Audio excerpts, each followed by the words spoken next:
This is Partner Relationship Management, the ultimate channel sales podcast.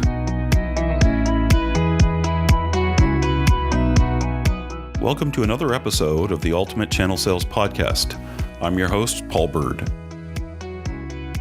Today's guest has been in the tech space for nearly 30 years. For the last 2 decades, he's been a tech entrepreneur and an advocate for open source software. He holds great influence within the MSP community.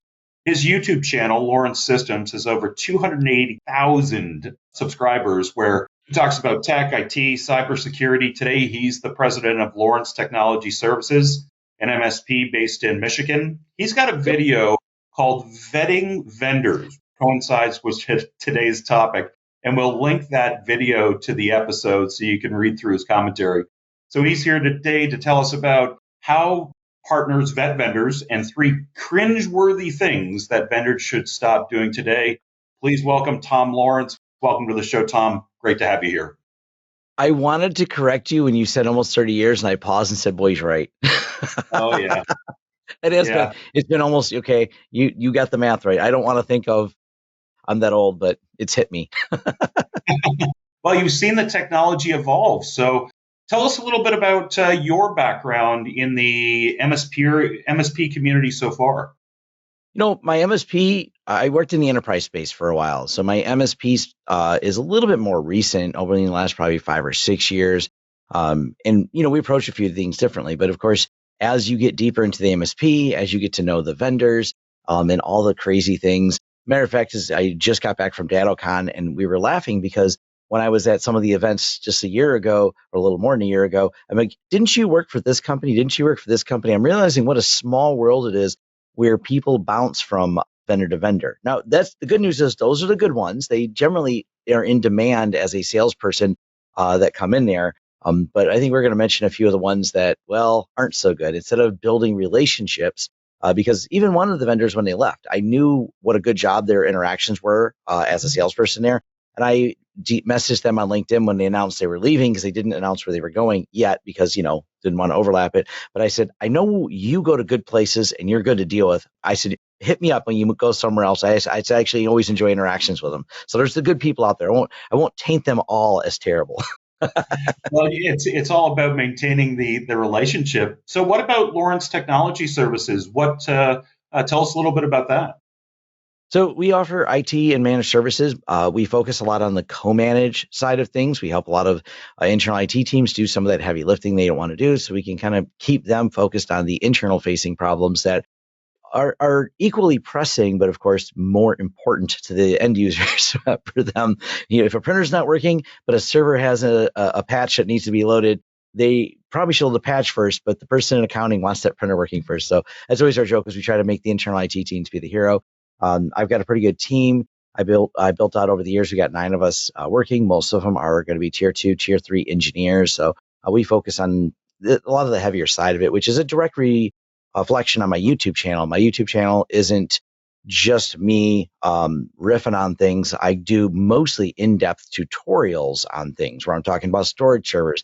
And those are results of projects we've done. We usually have to complete a project or as we solve and build a solution like, you know, multiple petabytes of storage for a client, then we come back and talk about that in a generic way. You know, we're not naming the clients necessarily in these, but we talk about what it's like to deploy something at scale, what worked, what didn't work with a product, just so I can get some honest opinions out there so people can better understand it from a non-sales perspective, because I'm completely not a salesperson. I'm a nerd. So.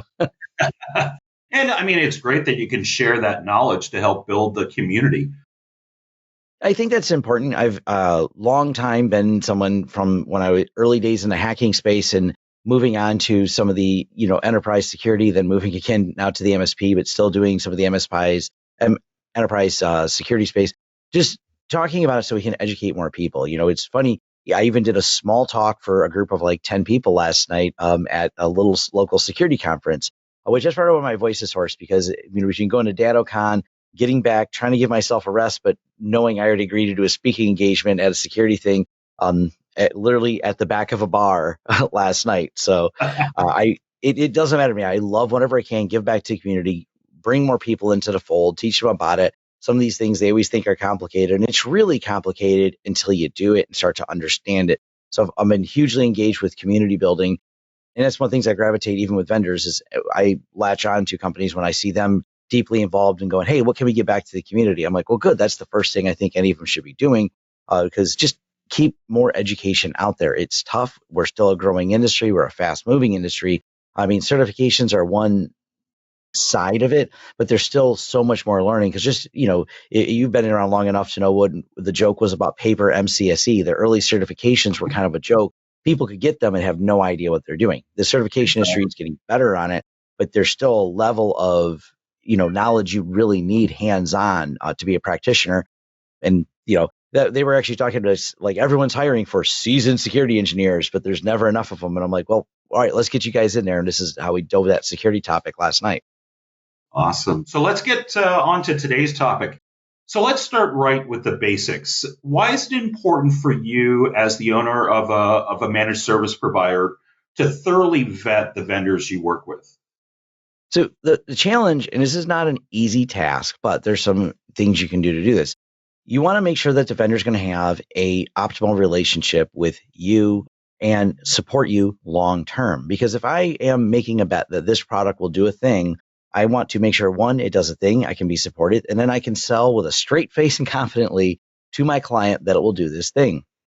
And, I left it kind of generic like that, but whether it's a cybersecurity tool that's managing it, or if it's a auditing tool that's going to give me some software inventory, I need to know what the long-term relationship looks like that, because as you grow as a company, when you only have a couple clients, no big deal. I think currently we have 74 companies under contract that we're doing outside IT for.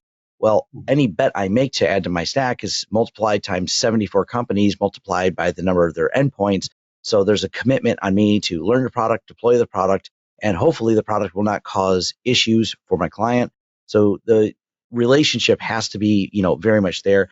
And on the edge, this is going to be something more on the fringe case, but you want to make sure that VoIP service is a real obvious one, to make sure that they have solid agreements, that they won't just try to go direct with them, because this is something that, we'll just throw Dell under the bus. Dell had got caught doing this more than once, where they just go around and violate partner agreements.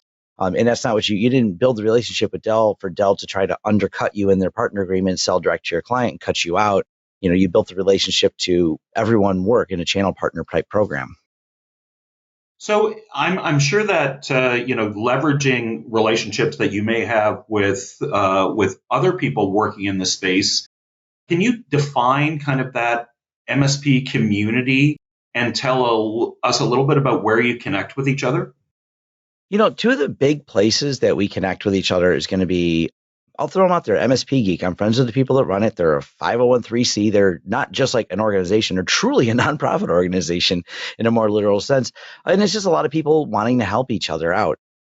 Then you have things like Reddit, our MSP. It's a subreddit, but, good and bad. There's always just people complaining about something in there. But that's another place that people just kind of talk about vendors. And some of the vendors take the time to properly engage and interact. And the same thing with MSP Geek. They have very strict moderation rules about vendor participation. Vendors can answer questions, but they're not there to sell. And that way they can just answer questions about the product and things like that. So those are a couple big community ones. And then the meetups I go to, insert name of all the different peer groups that you can join. I don't, anytime you're there, what I conglomerate to, like I'll use Datacon. And by the way, I don't use any Kaseya ones. So people think, oh, you're a Kaseya user. No, or Datto user. We just went to DattoCon, all about the relationship building between me, all the other MSPs. That was how I lost my voice, talking to them late nights, just having lots of business discussion and sharing knowledge with each other. Building a good, solid friends list of people you can trust and people will help you dramatically understand, because you can all get your own perspectives on the vendors and how the actual products work. So let's talk about some kind of the go, no go, the red flags, the green flags when you think about working with different vendors. So as you're going through and vetting through the community and through the online forums and the networking events, what are some of the red flags that you tend to notice that would make you kind of not pursue an alliance or a partnership with a specific vendor? So there's a couple of things. One of them is going to be right away is how bad is their marketing? And when I say it like that, it's the overstated claims, especially in a cybersecurity world, where you have vendors that claim no matter what the problem is, they would solve it hands down. Nothing would ever get by them. Their product is perfect. Anyone who makes these, absolute statements about a product are usually over exaggerating things. It just doesn't work that way. It's not a realistic statement. It's not something they can probably back up. The next one is going to be a price so low it's suspicious. So there's two reasons you're going to do a low price. You're not doing exactly what you're doing. You're taking advantage of gaps in the market by the way we define something like maybe a pen test, because pen tests are one of the popular ones where what does it really mean? Application testing and things like that. There are some guidelines around it, but there can be some gray area where some vendors will go, I can do it for, 1/10 of the other ones. That's kind of a scary thought. Same thing that goes to pricing. Too good to be true, it might be. And I look at things like TechCrunch to determine if it might be just a land grab, might be the term you use, because some companies come in with the hopes to be bought. They built a product. They're going to go way under the competition to grab as many as they can. And then they sell to some venture capital company who absolutely knows how to get a return on investment. You just, triple that lock-in rate. And the pain of switching a product is, high once you've deployed it across 70. Your team knows it. The learning cost is high. The switching cost is so high that you go, I guess I'm just going to have to pay the increase.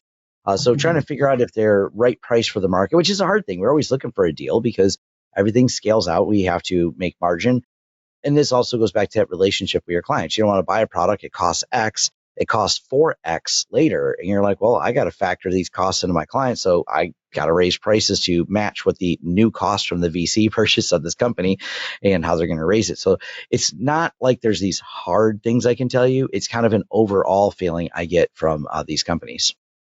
What about on the other side when you're going through, and what are some of the real key moments where, looks like a vendor that I want to partner with, you get the green flag the whole way? When you see them just engaging with the community all the way around, they're holding on a lot of free webinars, even if there are smaller events in your area. I've seen even some storage vendors do this, which I was like, this is nice. They had an event here in Detroit. They got an invite. I mean, I was already on their mailing list. That's how I knew about it. So they didn't mail me any more stuff. And they built some community. They left a good welcome time for me to interact with all the other people locally that had showed up to the event. They got us some food, talked about their product while we ate, which I'm like, hey, that's good. And they only asked for a smaller amount of my time. I think we were only there for like 3 hours or 4 hours. So I'm like, hey, this is great. I'll go somewhere for a few hours. And they raised the bar for education, not product centric, problem solution. And of course, they have a product that fills it, because they're not going to talk about something that doesn't fill their product. But as you have more education coming out of them, and vendors can afford it, it's a good marketing. You're building some goodwill for the community. You're pushing out a lot of information out there. And like I said earlier, that's near and dear to my heart, because as we raise the education in the community, great, everybody wins from that. And by the way, the perspective you give by doing that means people are more sympathetic to your, okay, cool, that's a product, and you must sell products to fund this education. Therefore, I like your product. Very good. It's an indirect psychology. Yes, for sure. Now, I want to get to the cringe-worthy things. Now, you did this YouTube video about vetting vendors where you focused specifically on misleading claims. Now, without naming any names, maybe you walk us through those claims a little bit about what was being talked about versus what was actual. Yes. And it started with the claim that they could absolutely stop all known and unknown threats, like all caps. This was the statement put out by their marketing people on LinkedIn, and which of course started the usual tearing down storm of them of, you just can't make a claim like that. It's just not tenable, because even these larger companies, they know better. They've known working in the security space. Once you get to the very large vendors, you just don't see that type of claim. But the small ones try to do it to land grab market share, going, hey, our product can do this better than the company's 10 times our size. But so that turned into an argument. And of course, they first doubled down, which of course, that's what you want to do. Double down on your claims, go crazy. And then someone pointed out that they just had several security flaws in their adjacent security stack offering, some really bad scripting, really bad implementations of their product. So their own product was full of flaws, because nothing security researchers like more than telling them they can't break something. So it didn't take long. And then they actually deleted all the LinkedIn posts. it was covered, and we documented some of this because the people at CRN, I think, did a article on it, and I want to say they had 70 screenshots just so they could parse through what happened before it all, because they knew it was all getting deleted. Wow. I mean, if it's bulletproof, right? Just let's test it. Let's try it. Yeah, we're recording this on the same day we just got notice of the giant Uber breach, and there's the cringe-worthy call out. So a lot of people, as you may refer to it as InfoSec Twitter, just all the different cybersecurity researchers picking apart, because whoever broke into Uber is doing it for the fun because they're just dumping screen after screen after screen. But of course, the vendors notice it too. A few cybersecurity people are tweeting out right now and basically dumping every vendor that's taking advantage and sending emails right now and putting them on notice and putting them on Twitter. Because this is very cringeworthy when there's a cybersecurity incident and they make outlandish claims like, we could have stopped it, buy our product. This is not a product marketing opportunity. This is a security incident.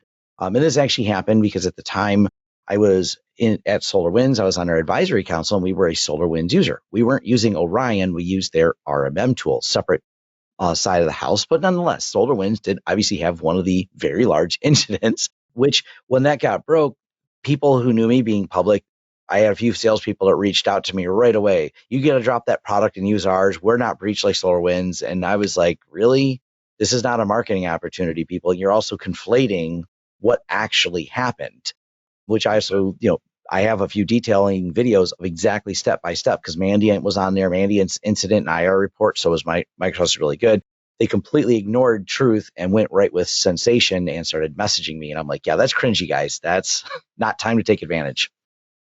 So here's a question. In the event that you have a loss of trust, does it affect the vendor's reputation forever?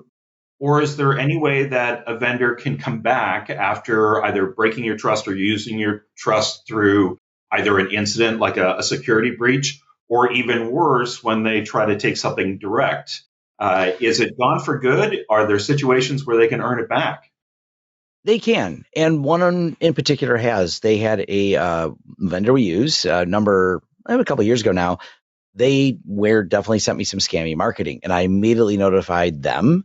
And they did not do anything more than immediately reply and say, we're going to look into it to make sure this happened. Then they said, yes, it did.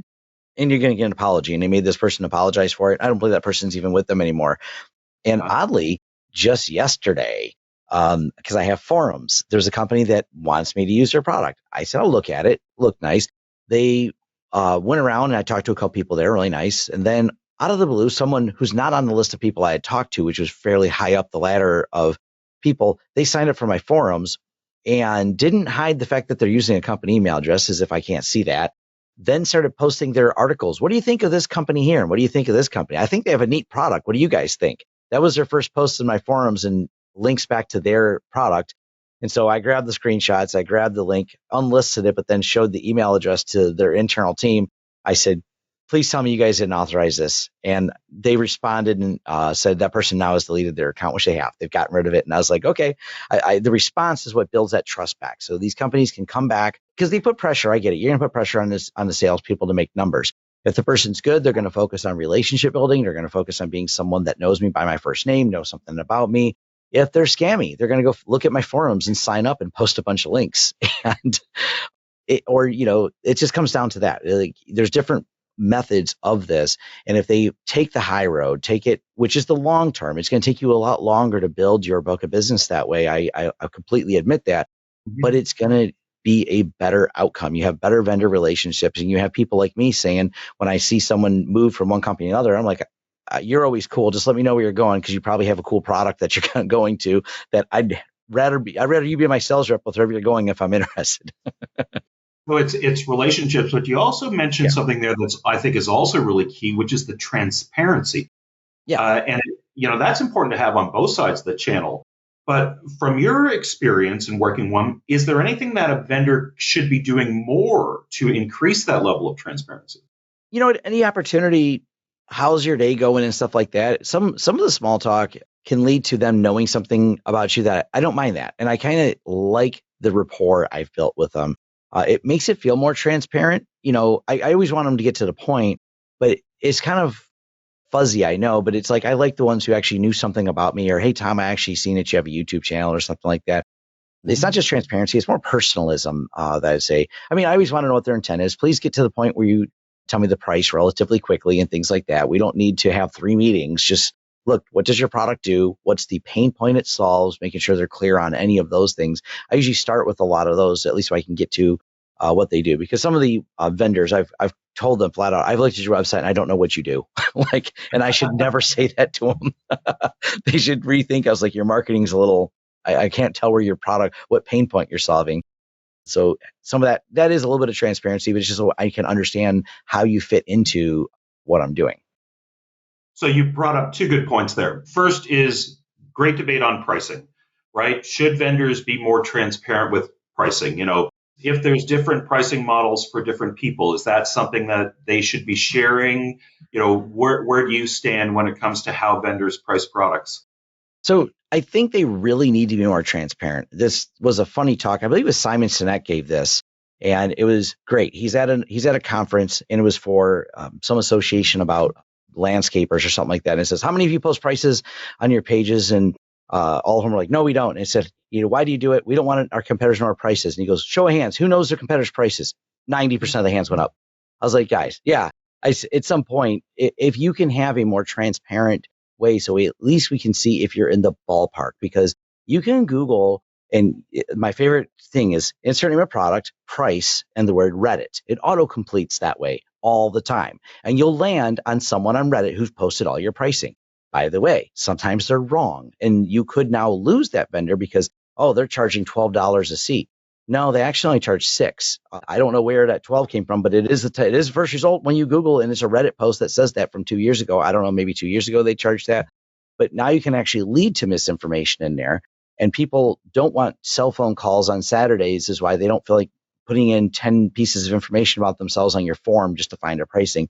I really push towards vendors being as transparent as possible on that. And I don't think the problem is as much as they think. They think it's because, I don't want your customer to know how much we charge because then you know how much marking up. I said, no, I can pretty much guarantee that the customer never asks even what tools we're running. That's not their concern, what security stack we're running, how we're auditing things, and them piecing apart how we charge for a service versus the line item of each cumulative piece. I don't think any of them, if they're price shopping like that, they're probably just an aggravation client. So it's just, in all my years and with all the businesses we have, including doing co-managed IT, which means I'm dealing with the very technical people who do have some curiosity about the tools. Even they're not complaining. They don't complain about our markup, because you should be not line item. Here's the product and here's what I'm charging for this product. Here's the product here I'm charging you. Most MSPs, most of them are going to do where we stack that all together. That's why we refer to it as our stack, and we charge you a price for the service that we provide to manage those tools. Because the tooling prices, price matters, but it's still payroll. That's the price. That's the labor price to manage those tools is always going to be here in 2022 substantially higher than the tooling itself. So yes. Now, the other part that you mentioned was the marketers, right? Yeah. So a lot of the product feature pages, the pricing pages, these are created by marketers. And the product demos they do are more like sales calls than anything else. So how should a vendor really position their product so it does what it says it does and doesn't come across as over the top? Just showing me problem, solution. I try to walk through that when I demo something. Here's the challenge I have. Here's how this thing solves that problem. Go way off topic with the storage server videos. I have this much data I need to store. Here's how I would store it. Here's the tools I would use to do it. Showing me the pain points instead of running me through all the highlights of, look, it's got a VCIO report that'll help you engage and be the VCIO better. Well, hold on, let's go back to how we get the data there. What am I doing? What's the labor cost? What's this going to cost me internally? What's this going to cost me in time for my staff to manage this, to get this deployed, to deal with a bunch of false positives on a security product? Really focus on those, because that's what we want to know. I like when companies, and there's a couple of them that have said that we are very low noise, high fidelity, and we can show you how we do that to have a minimum number of things. Okay, now you're telling me how you're going to save myself time on that. But is it accurate? Oh yeah, here's how we can see incidents. All right, cool. Now you've established that the product doesn't just not make noise, it's actually seeing things when there are something to see. So walking me through that process on there and about the integration, it's more technical, and I know mostly they're not trying to sell it to technical. The decision makers not necessarily are like me. They're going to be more away from the trenches and more thinking business operations.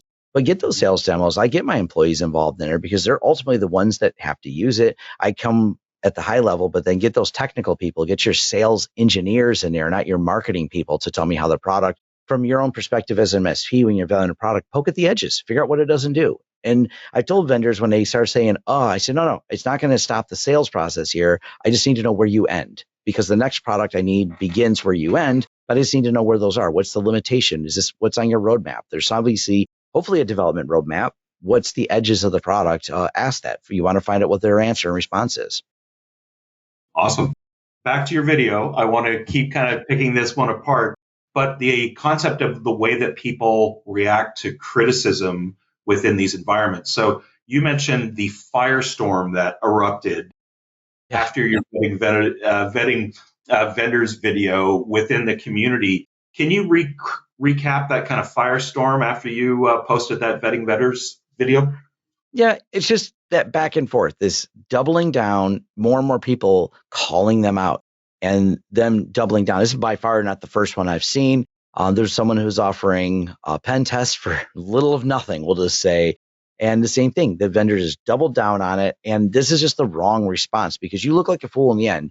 You look better. I did a video yesterday where I literally said I was wrong about something. And that's what the video was about. And all I did was tweet something. Another security teacher pointed out that, by the way, this is something that's going on with other products. So I always showed the humility of, hey, thank you for enlightening me. I actually referenced the tweet, referenced the person who pointed out that I was a little, because I followed the hype of a bleeping computer article, a little overzealous about something. I wish more of them would do that. If that would have been a better response to go, okay, maybe not everything. Maybe we don't stop all threats. This is how our product works. That would have been a better response. But the constant doubling down of things makes you look the fool, especially when you delete it. I mean, come on. At the end of the day, the person who deleted all their posts is not the person who looks like they're in the right in any measurable way. And I don't think they've actually posted on LinkedIn since. And I think as soon as you post something once, it's out there for good. Is there anything that that vendor could have done to save face in that situation? That's a hard one. If they would have just, under the first time someone responded, instead of doubling down, if they probably would have deleted the post then, we all would have forgot about it. There wouldn't be a talk about it. There wouldn't be a CRN article about it. It would have just fallen off right there. You got called out on your BS. You deleted it. You didn't try to double down on it. The moment you double down on it, you become committed to your first statement, even if you're wrong. I think that's where the biggest mistake was made, is going further on it. Because then there's almost no once you have 5 responses deep of why you're right, when the community knows you're wrong, you have to just sometimes back out of it. And of course they did by deleting it, but they should have deleted it after the first reply. Go, yeah, I overstated, my bad, just delete.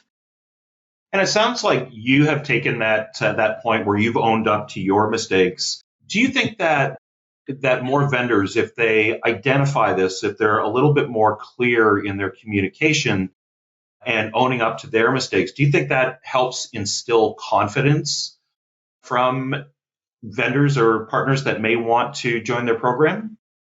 Yes. I actually will go ahead and throw Huntress out there, because this is a fun story that a few people were shocked about. I think it was ABC 123 pound $, something really simple. It was part of the hash. So Huntress had a demo lab, and their demo lab is 100% separated from any of the real stuff. They spin these things up.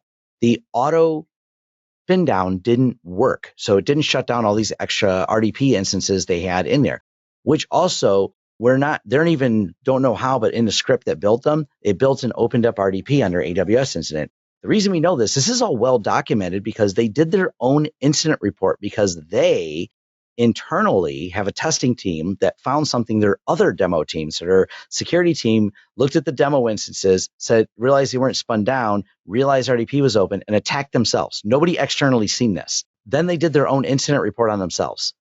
And they did that to be as transparent and say, this is how it's done. And so they have this very detailed incident report that gave us all this insight about an open RDP port that nobody externally found by an internal team. They could have shut up about it. No one had to know. The only people that were embarrassed were the people that set up the lab.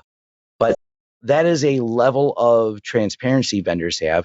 I mean, also Cisco is one of them. Recently with the Cisco breach, we love the differ report by Telos on that. Telos even had noted the misspellings of the command. Like they went through every command that was run.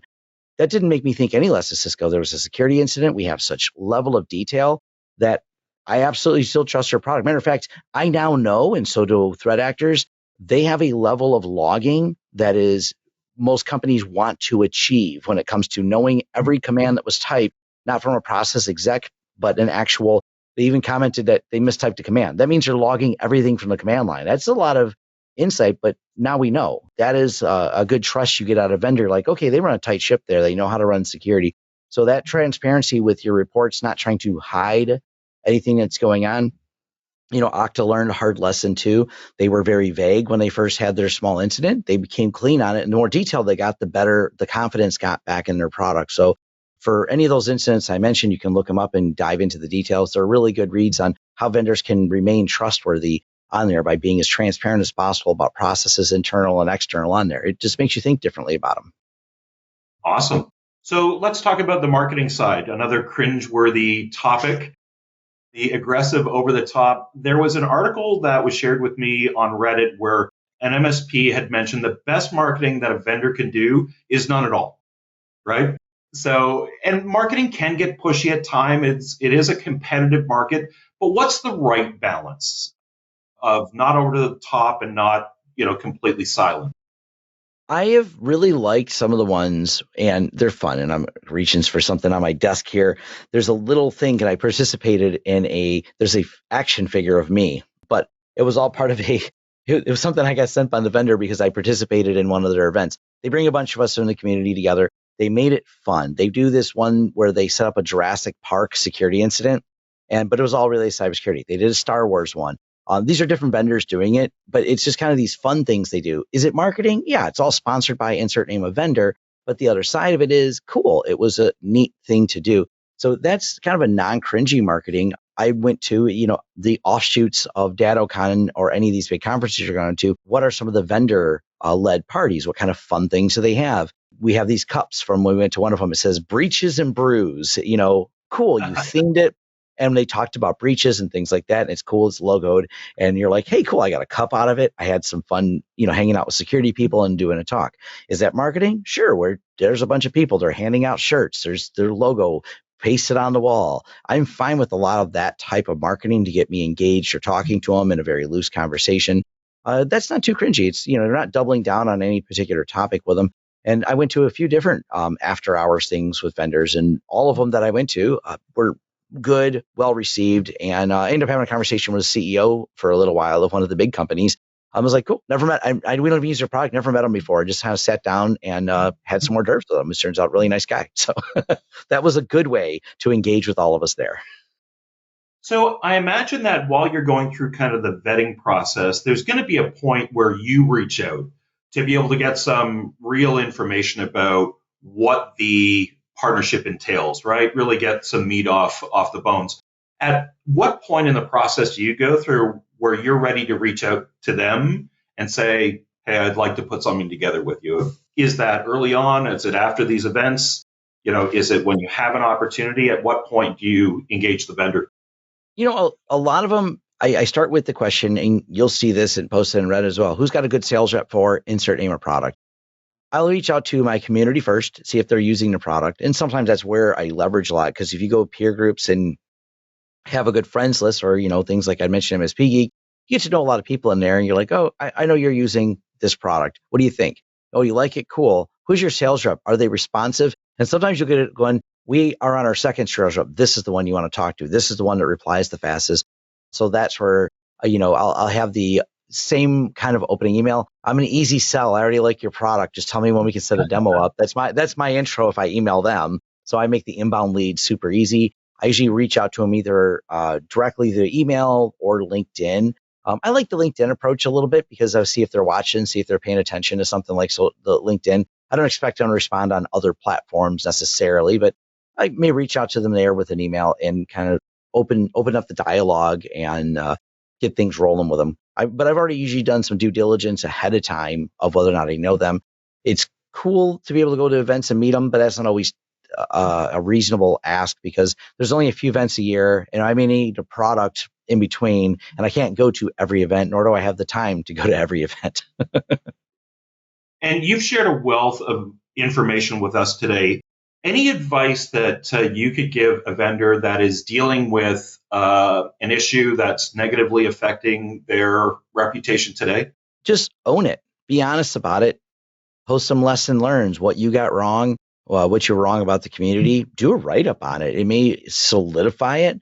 Being able to reference that and see where you are and people have the humility to see it.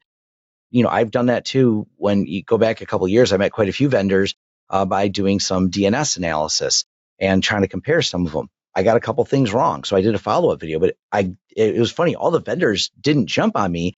They actually did it, and two of them got blog posts out of it that I went back and referenced because we had a good conversation. I ended up head of their security team because I was wrong on a couple of these things, and I completely know it. That's part of how I've always felt. I've built a lot of my following is I lay it all out there. I'm like anyone else. I never claim perfection. I've been doing this, as we said earlier, quite a long time. My first tech job being in the 90s. It's one of those things like you lay it out there. I'm going to make mistakes as long as I keep pushing forward and showing how I made those mistakes. Is hey, why not? We can always learn from lessons, but why not learn from someone else's lessons? Those are a lot easier. Even if that someone's me, because I will help you learn from things I did wrong. Well, let's wrap this up. And here's the critical question. So if these vendors stop doing these cringeworthy things, right? They stop the misrepresentation, stop the kind of poor reaction to criticism, stop the over-the-top marketing. What do you think they can expect from as a results perspective? Is this going to increase their business, drive more loyalty in the channel? What kind of results do you think people get from that? I think it's an overall. You see vendors that, really spend a lot of time getting it right, and they're well loved in the channel. And that's a weird thing because some of the vendors that are well loved, I've realized, and this is what you don't notice it until you go to the events and we're there. Boy, the scowling from some of the other ones is there. And I'm like, quit being jealous because people just kind of like them. There's a reason. Like it's very public and transparent why people may like a couple of different vendors there because they're always doing things kind of fun. And the other ones a couple of them were put on blast a couple times. We're there at the show, and it's just aggravating because I see them. They're very like scowling at the other ones. I'm like, why? Like they can't be friends. But you can see those examples. Look for those companies doing it. Just emulate that. I mean, it helps increase your business when you're looking to raise capital, which a lot of vendors are. A lot of that's looked at. They take the temperature when they can of what do the Reddit posts look like. I know I've done some VC consulting. They ask questions. What do you feel about this product? Or some incidents about it. Like when you do VC consulting, you get a behind the scenes. These VCs, they may be just flinging money. They may not be technical, but they are, checking the heat maps. They're trying to figure out whether or not this vendor's got a good community engagement before they throw money in them because they know that's one of the key markers for their success. So it's not just success that you have as a vendor with, hey, someone wants to buy my product, but if you're trying to get funding, people care about the market perception of your product. Perfect. And if people want to connect with you, find out more about you, or follow you in any of the social media areas, what's the best way to connect with you? I'm trying to use LinkedIn more, so I'm easy to find on there. At Tom Lawrence Tech for Twitter, and lawrencesystems.com is where I always keep everything linked. That's my company website. So all things communication start with me there. Emailing me is the worst way to communicate with me. So I have a pretty good team that helps respond to a lot of it, but emails will get lost if someone tries to randomly guess my email address. I throw that out there because I know they send just random things to sales, but those don't go to me. So Oh, that's great. Well, thank you so much, Tom. It's been an absolute pleasure having you on the show. Look forward to connecting again soon. I appreciate it. Thanks. Thanks so much. All right, guys, thank you for listening to the Ultimate Channel Sales Podcast. Please don't forget to join us next time. For more information, please visit channelsalespodcast.com. If you haven't already, please like and subscribe to our podcast. And if you enjoyed this episode today, please leave us a 5-star rating. From the Apple Podcast app, just select our show, scroll down to the rating and review section, and click Write Review. And don't forget to share with your friends or professional network anyone who'd enjoy it. See you next time on the Ultimate Channel Sales Podcast.